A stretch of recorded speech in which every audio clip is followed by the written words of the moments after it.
नमस्कार, मैं आपके साथ अंजना और आप देख रहे हैं ग्लोबल इंडिया टाइम्स न्यूज। आइए सही चीज को सही लोगों तक साझा करें। ज्योति मल्होत्रा पाकिस्तान के लिए क्यों कर रही थी जासूसी, सामने आया ये सच। हरियाणा का छोटा सा शहर हिसार जो अब धीरे धीरे महानगर की शक्ल लेता जा रहा है। शहर के पश्चिमी छोर पर बसा एक मोहल्ला न्यू अग्रसेन कॉलोनी। इसकी तंग गलियों में मकान आपस में इस तरह से सटे हैं कि ख्वाब अक्सर सीमाओं से टकरा कर लौट आते हैं। वहीं की रहने वाली ज्योति मल्होत्रा बेहद गरीब परिवार की रहने वाली मल्होत्रा आज पूरे देश में चर्चाओं की सुर्खियों में बनी हुई है और आरोप है पाकिस्तान के लिए जासूसी करने का। इस खबर के बाद कॉलोनी में मीडिया कर्मियों का आना जाना लगा हुआ है, लेकिन यहाँ के पड़ोसियों की दीवारों ने खामोशी ओढ़ ली है। पड़ोस के लोग बहुत ज्यादा कुछ तो नहीं जानते हैं, लेकिन जितना भी जानते हैं वे बोलने के लिए तैयार नहीं है।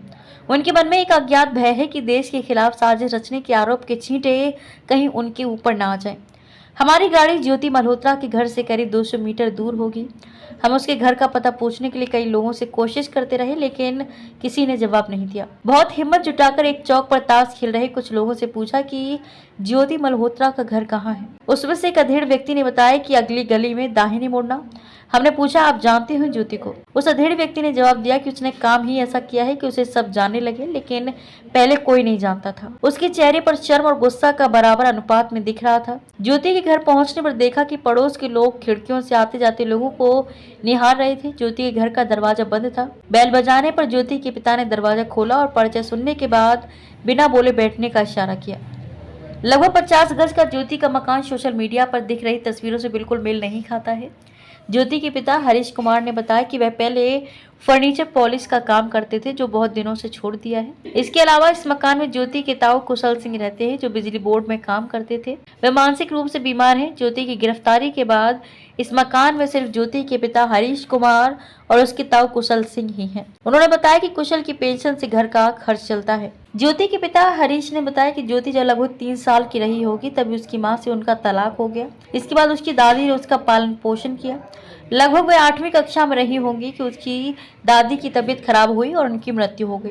कुछ दिनों के लिए वह दिल्ली गई थी, लेकिन कोविड के दौरान वापस चली आई। उसके पिता ने पूछने पर बताया कि हमें नहीं पता कि वह कितनी बार पाकिस्तान गई है। घर से वह जब भी बाहर जाती थी तो बताती थी कि मैं दिल्ली जा रही हूँ। वह कहते हैं कि अगर पाकिस्तान गई भी होगी तो वह तरीके से गई होगी। पाकिस्तान के लिए जासूसी के आरोप में पकड़ी गई मल्होत्रा बहुत ही तंगहाल घर की लड़की है, लेकिन लग्जरी लाइफ जीने के शौक ने उसे देश विरोधी गतिविधियों में शामिल होने के लिए मजबूर कर दिया। सोशल मीडिया की तस्वीरों और लेविश लाइफ का स्टेटस उसके घर के हालात देखकर मेल नहीं खाता है। उनके करीबी दोस्त ने नाम नहीं छापने की शर्त पर बताया कि करीब 14 साल पहले कोचिंग इंस्टीट्यूट में बतौर रिसेप्शनिस्ट ज्वाइन किया था। रिसेप्शनिस्ट की नौकरी छोड़ने के बाद हिसार से 20 किलोमीटर दूर एक निजी स्कूल में पढ़ाने लगी। वहां भी कुछ ही समय काम किया और फिर एक प्राइवेट ऑफिस में रिसेप्शनिस्ट के तौर पर काम शुरू कर दिया।